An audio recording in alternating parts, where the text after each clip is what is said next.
If we don't really know 'em, what we feed them? Little Caesars. You think I want a loan from the bank, please? Nope, I don't need it. Nope. All of us saving our bands. I'll call my family if I'm in the jam. Whole squad turn, no reason. No reason. Two divas. If we don't really know 'em, what we feed them? Little Caesars. You think I want a loan from the bank, please? Nope, I don't need it. No. All of us saving our bands. I'll call my family if I'm in the jam. What's up, everyone? My name is Kyle. I'm here with We Are Jersey Magazine, and we're here with your boy today. Boy Rain. A rap. Yeah. Alright. Yeah. Alright, man. So, well, you obviously know what you're here for today.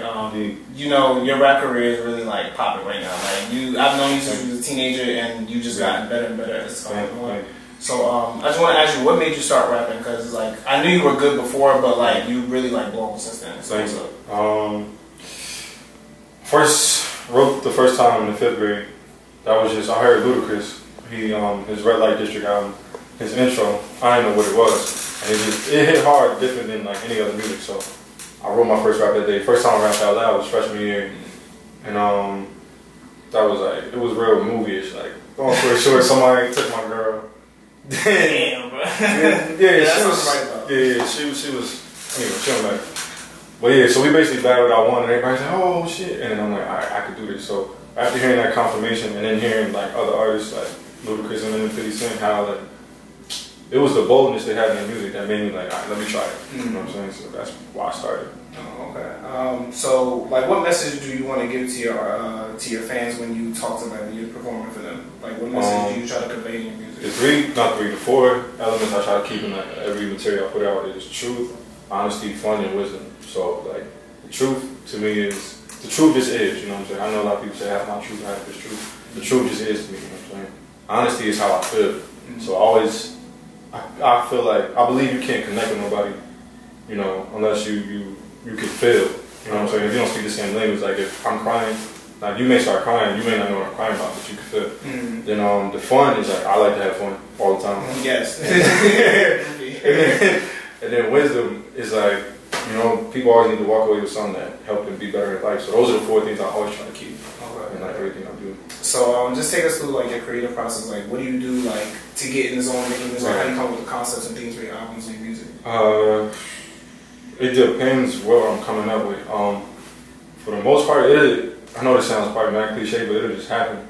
Like, I could be listening to somebody. Let me do an example. I feel like that would be better. For Rain Days, the project that's out. Check that out. All platforms, by the way. Rain Days. Rain Days. That was like I was trying to come up with a project, and I didn't really know what to do, so I started creating songs. So I made Ease Up. That was just me talking trash. Then I did Where You At. I don't know if you heard Where You At, but Where You At is like a 3-part song with like it's like different concepts in the song of me being like literally saying where you at, then talking about where am I at spiritually, and then at the end of the song I'm like talking to my mom like, you know, I just did some bullshit, and it's like you start thinking about your mother. So it's like, I guess that's like life inspiration when I think about who I am as a person, and then that's when I start picking the pen up, when I start contemplating. When I don't know things, that's when I start writing. If I don't know something, I start writing. Oh, you kind of like think through the writing, like to try to get yourself to work through it. And then if I know something I feel like other people need to know, and nobody knows it, then I'll write it. Okay, that's what's up, man. So like your style and your fashion. So I've known you, like I said, since I've known you since high school, and I've seen you like grow and evolve, like I said before. Like even the way you dress is different. Like I remember when you were growing your hair out. Like I remember the time when you were growing your hair out. So like to see it how it is now, like how do you like come up with your style? How's it built and evolved over the years? It depends. I'll just be playing around. It's like there's no fear when it comes to like fashion. I know like at least the people I grew up around, we kind of grew up around like most of the same people early years, but it's like people always wait for somebody else to look a certain way so they can look a certain way. Yeah. You know what I mean? And I don't really feel like that. So I know like freshman year I had high top fade, but that's before fade was back in. Yeah. You know what I mean? Like that's when everybody had waves or something. And I used to watch Fresh Prince a lot. So probably watching all them old ass TV shows was like, oh yeah, I like that. I'm gonna get fade. I used to have like little designs on the fade, like a little DNA strand, and then the fade, like a bunch of dumb shit. But oh yeah, no, I remember the like all of that. Yeah, so it's just on the side, man, crazy stuff. But it was, it's fun. You know, it switches. You know, I could watch a Chris Brown video. I like the way he dresses a lot. Yeah. Chris Brown, I like his style. So if I watch a video, he may inspire me to do something. But I guess my fashion and attire comes from like no fear. Like it's not really nothing nobody can say that be like, oh, you shouldn't wear that. You know, if I want to chance it, I'd rather just chance it. So like you put on performances before too, like what do we expect from like performances? Like what type of energy do you give? Like what are your performances like? Or like what was the first time that you performed? Like how was that? First time I performed was at Plainfield High School. I was like 17. I was a junior. Okay. Yeah, I was a junior. It's for a youth summit, and it was dope. I wasn't nervous. That's only because I feel like if you go over something in your head enough times, when it actually happens, it's almost like you literally already did this, because you went over it in your head that many times. So my first performance was Plainfield High School. I was like 17, but from a performance you can expect now, it's usually pretty energetic, pretty. I'm not gonna say wow, but it's like it's fun. It's fun. I'll shape it up. Like if I gotta be at like a more formal occasion, I'll probably give like a more unplugged, Jay-Z unplugged type vibe, like MTV unplugged. But for the most part, if I'm anywhere else, like it's gonna be some sweat in the building. Okay. So your music videos too. Like how do you come up with the concepts and the treatments for your music videos? Because like I told you we were talking about before this, the music video on the beach that you did. Like I was so sad I wasn't there. But like that concept was really dope for the theme of the song that you were talking about. So just how do you come up with the treatments and the concepts for it? It's just it takes time. The first treatment I ever came up with was for Where You At, and it's like I try to be as detailed as possible. So I'm still learning. Actually, that's the real answer. I'm still learning how to like come up with things and make it clear to an audience, because the way I come up with things is like really detailed sometimes, and in this generation, it's like sometimes you don't have that type of time to be like detailed to like really catch somebody's attention. So I listen to the song so fast. Everything's fast. I listen to the song like multiple times back to back to back and just see what I feel. And then if it is something like the Believe video, which is on the beach, that was dedicated to my friend who passed away, I'll put something in the beginning, like go to our old school and then go to this old house and then make sure we put the little 529 in the same. Everything else is like I want to capture the feeling of how that day felt. You know what I'm saying? And it usually comes out like that. Okay. What would you say is, if you collaborate with any artist right now, who would it be in Jersey? That's a big one. I don't know, cause everybody got different styles. I like Benny Bates. I don't know if anybody knows Benny Bates, but they probably do. But I feel like if me and him collab, that'll be like super turn up. He's like, I was gonna say, what would that sound like? That's super turn up. He's like a Drake, Trey Songz rapper. Like he's like he carries the aura like I'm that nigga. I walked in the party, it's lit. And then I'm usually on some low key, like I just want to rap type shit, and I feel like that combo would be dope. He's probably one. That'll be like interesting. Well, about any artist in general, just like maybe somebody famous, low key, underground, doesn't matter. J. Cole, of course. Of course. Of course. Yeah, Kendrick, Kanye.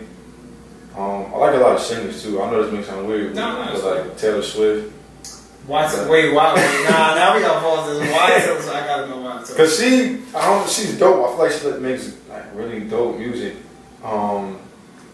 And I like how she sounds with like rap features on her songs. Oh, like with the Kendrick Lamar? Yeah, like Bad Blood. Imagine Dragons too. With Imagine Dragons and Kendrick Lamar, he features on that. Like rock songs and stuff. But featuring rappers is dope. Oh, okay. Yeah. Fat Boy too. I like Fat Boy. What is your favorite part about being an artist, actually? Like, what gives you the most like joy and bliss from like doing this? When stuff is complete. So when it's finished, like because I don't even be liking to write and all that stuff. Like I'm not gonna lie, I know like there's a lot of geniuses and stuff out there. Like yo, I'm just this creative genius and like I'm always on 10. It's like I'm not gonna lie, I'm not always like that. I'm not like some super scientific like you know I got these great ass ideas every day. Like, it's like yo, I do this and when it's done, I'm happy because it's complete and it sounds good. Yeah, so my favorite part is when things are done. Okay. Yeah, all right, we get to enjoy it. Where do you see yourself in 5 years? Like, what do you want for your career in the next 5 years? 5 years, probably helping somebody else out with their career. The whole thing we got going is Reign Forever. It's like the G-Rad came with it. Shout out to G-Rad, wherever you at. It's my brother. I probably gonna see him after this, like 2 minutes. But he came up with the acronym Reign Forever. It's REIGN. Is reaching every individual God nurtures forever.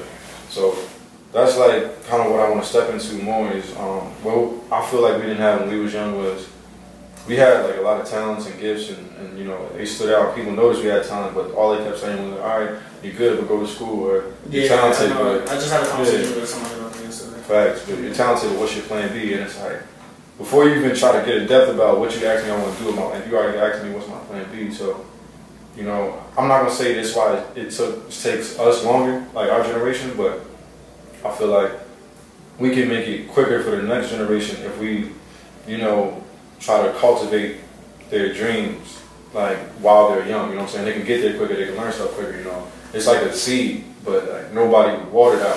You know what I'm saying? So I'm just saying, like, in 5 years, hopefully, I'll be watering like some kids' seeds who really know what they want to do. Let's see what we got here for you. And what can fans expect from you in 2019? Any projects coming up? Anything? Like 2 projects. I ain't say this to nobody yet, but I guess might as well right now. But Trap Troy, that's like, it's gonna be a little EP.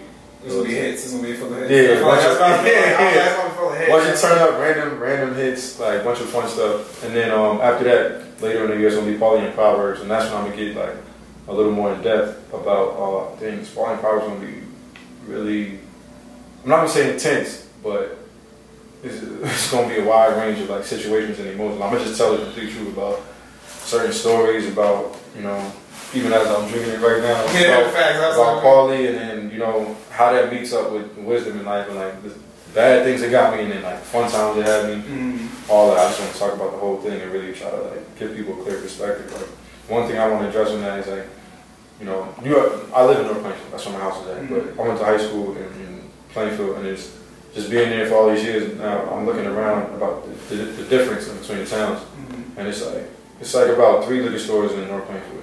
Yeah. And then if you go to Plainfield, I literally counted 21 liquor stores in a 15 minute radius. It takes you 15 minutes to travel through the whole town, but there's 21 liquor stores. Yeah. So if you're driving through the town, you're likely to see 2 liquor stores every 60 seconds. That's crazy promotion, and that's like, we drink and like we do a lot of stuff, and it's like, yo, but it's like, the way I see it, I don't mean to be so intense, but it's like, yo, somebody's trying to kill us. You know what I'm saying? Like, that's how I think. It's like, I want to capture all that. Like, there's no reason that in a 15-minute radius there should be 21 liquor stores.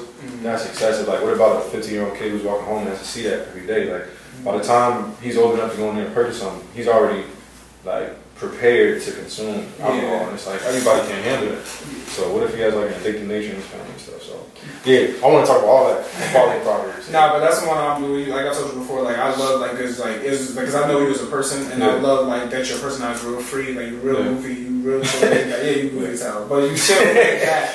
But like I love that you also have that side and that versatility, that being multifaceted. Like you can also be really in depth. Like, cause I've heard a lot of your songs. Like I Hate Money, we were talking about it before. Like that's a song that I really connect with, because I really do hate money. Like I like money for the concept of like, you know, security purposes. But the actual what it does to people and how it changes people and how it like I don't like that either. So I can definitely rock with that. Yeah, so I'm looking forward to that. All right, thank you. All right, y'all, let's wrap up, man. We're here with our boy Trey Rain. King Kyle. Jersey turned up entertainment. Entertainment.